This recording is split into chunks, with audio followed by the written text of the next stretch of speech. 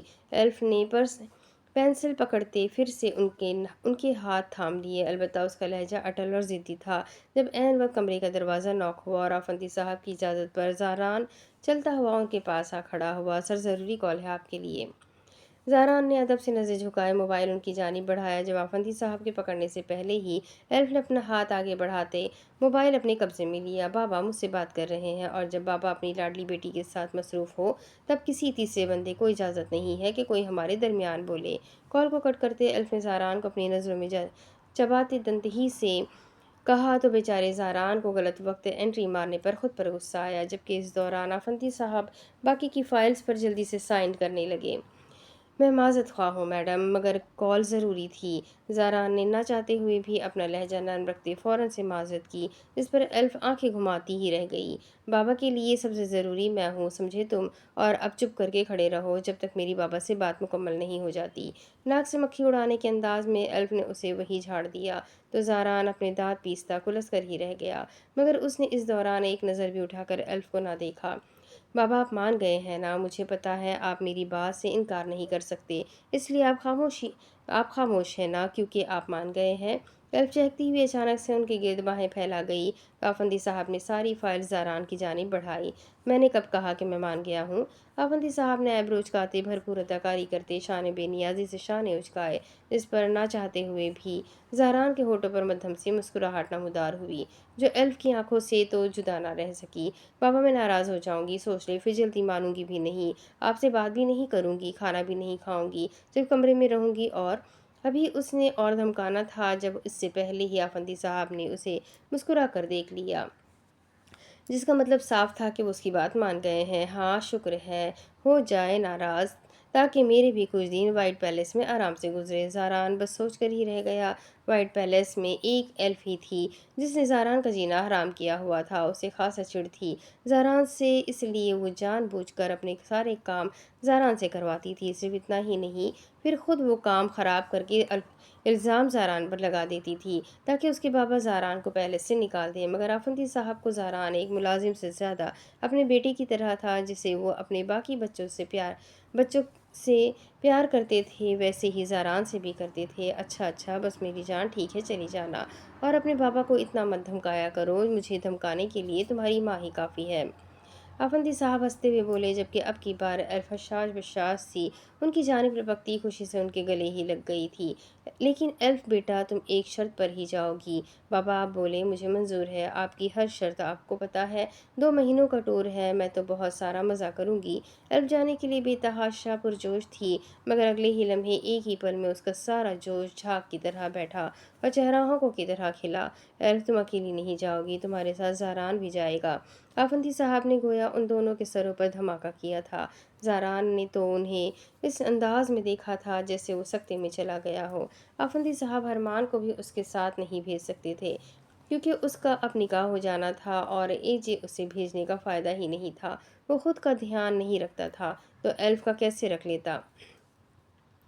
اس لیے پیچھے زاران ہی رہتا تھا، جس پر انہیں خود سے زیادہ بھروسہ تھا۔ وہ جانتے تھے کہ وہ ان کی بیٹی کا اچھے سے خیال رکھے گا، اور وہ اس قابل بھی تھا کہ اس پر یقین کیا جاتا۔ واٹ؟ ایلف چیخی۔ بابا آپ میرے ساتھ باڈی گارڈ بھیجیں گے تاکہ میری فرینڈ میرا مذاق اڑائے؟ ایلف کا حیران پریشان ہونا بنتا تھا، اسے تو یقین نہیں آ رہا تھا جس سے وہ جان چھڑوانا چاہتی تھی وہ اس کے ساتھ جا رہا تھا، اور زاران کی حالت بھی ایلف سے کچھ جدا نہ تھی۔ ایلف یہ ضروری ہے، میں تمہیں اتنی دور اکیلے نہیں جانے دے سکتا، اور زاران پر مجھے بھروسہ ہے وہ تمہارا دھیان رکھے گا۔ ان کا لہجہ اب اٹل ہوا تھا، جس پر ایلف نے برا سا منہ بناتے کہا۔ کھا جانے والی نظروں سے زاران کو سالم نگلا۔ بابا اس کی کیا ضرورت ہے، میں اپنا دھیان خود رکھنا جانتی ہوں، ویسے بھی میں کوئی بچی نہیں ہوں۔ ایلف تم میرے لیے ابھی بھی چھوٹی سی بچی ہو، اگر شرط منظور ہے تو ٹھیک، ورنہ میں اگلے سال تمہیں خود لے چلوں گا۔ آفندی صاحب نے شفقت سے اس کے سر پر ہاتھ رکھتے شرعی لہجے میں کہا تو ایلف کو نہ چاہتے ہوئے بھی ان کی بات ماننی پڑی۔ ٹھیک ہے بابا، مجھے پرسوں ہی جانا ہے، میں آپ کے اس سرکاری ملازم کے ساتھ چلی جاؤں گی۔ ایلف جل کڑ کر بول رہی تھی، لیکن دل تو اس کا چاہ رہا تھا وہ زاران کو کچا ہی چبا جائے۔ زاران بیٹا، پرسوں آپ کی فلائٹ ایلف کے ساتھ ملیشیا کی ہے، میری بیٹی کا دھیان رکھنا ہے، اور اسے کسی بھی چیز کی ضرورت پڑے تو وہ چیز فوراً سے آنی چاہیے۔ اس کے علاوہ مجھ سے ہر وقت رابطے میں رہنا۔ آفندی صاحب نے اسے فیصلہ سنایا تھا، اس کی مرضی نہیں پوچھی تھی۔ شاید وہ جانتے تھے کہ اگر وہ پوچھ بھی لیتے تو وہ ان کے فیصلے سے آخر کیوں انکار کرتا۔ انکار کا تو جواز ہی نہیں بنتا تھا جب فیصلہ آفندی صاحب نے سنایا تھا، جنہیں وہ چاہ کر بھی انکار نہیں کر سکتا تھا۔ جی سر، میں اپنی ذمہ داری پوری ایمانداری سے نبھاؤں گا۔ زہرا نے کڑوا گھونٹ بھرتے اپنے سینے پر ایک ہاتھ رکھا۔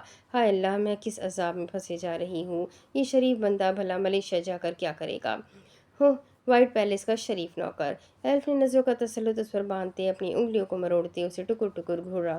جب عین وقت زاران نے سرسری نظر اٹھاتے اس کی جانب دیکھا، دیکھ تو ایسے رہی ہے جیسے آنکھوں ہی آنکھوں سے کچا چبا جائے گی۔ وائٹ پیلس کی بگڑی نوابزادی۔ اب اس کی آگے کی کہانی میں آپ کو اگلی ویڈیو میں سناتی ہوں کہ آگے کیا ہوگا۔ یہ جاننے کے لیے میرے ساتھ بنے رہیں۔ ویڈیو کو لائک کریں، چینل کو سبسکرائب کریں، بیل آئیکن کو ضرور دبائیں۔ اپنے کانٹیکٹ میں ناول کو شیئر ضرور کریں اور کمنٹ کر کے ضرور بتائیں کہ آپ کو ناول کیسا لگ رہا ہے۔ تو ملتے ہیں اگلے ویڈیو میں، تب تک کے لیے اپنا خوب سارا خیال رکھیں، مجھے بھی دعاؤں میں یاد رکھیں۔ اللہ حافظ۔